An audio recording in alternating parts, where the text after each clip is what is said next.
Sa isang liblib na baryo, may isang ilog na iniiwasan ng lahat, ang ilog ng dugo.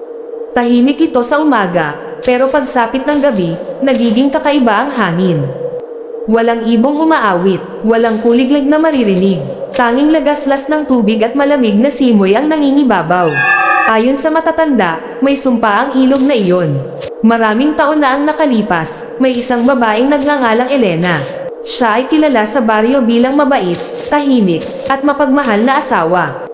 Ngunit isang gabi, natagpuan siyang umiiyak sa tabing ilog, basang-basa, duguan, at tila may kinatatakutan. Hindi na siya nakabalik kinabukasan. May ilan nagsasabing tumalon siya sa ilog. May iba namang naniniwala na may pumatay sa kanya.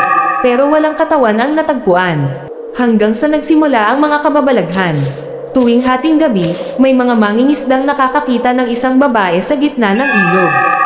Nakalutang, mahaba ang buhok, nakayuko. Kapag nilapitan mo raw, dahan-dahan siyang tataas ang ulo.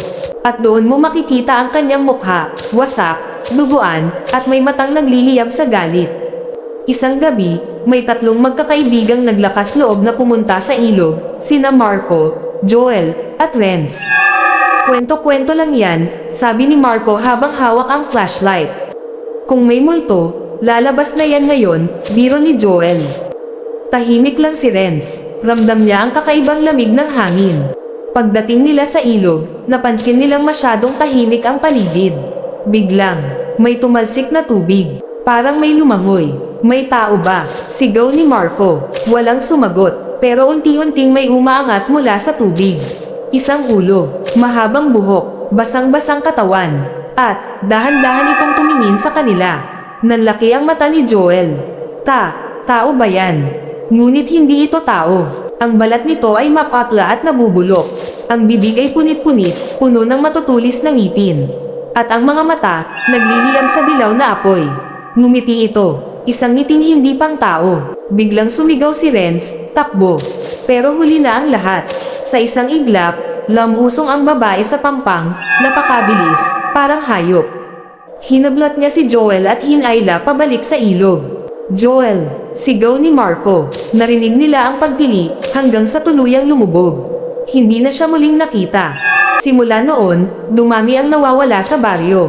Lalo na ang mga lalaking lumalapit sa ilog sa gabi. May mga nagsasabing si Elena raw iyon, ngunit hindi na siya ang dating babae. Isa na siyang halimaw, isang nilalang na puno ng galit, sakit, at paghihiganti. At ayon sa mga nakaligtas, hindi ka raw niya papatayin agad. Hihilahin ka muna niya sa ilalim ng ilog. Doon, mararamdaman mo ang malamig na tubig na pumapasok sa iyong baga. At bago ka tuluyang malunod, makikita mo ang kanyang mukha. Malapit, nakangisi, habang binubulong niya, sumama ka sa akin. Hanggang ngayon, ang ilog ay nananatiling tahimik sa umaga. Pero kapag sumapit ang gabi, at marinig mo ang mahinang pagtili mula sa tubig, huwag kang lilinggan, dahil baka, ikaw na ang susunod.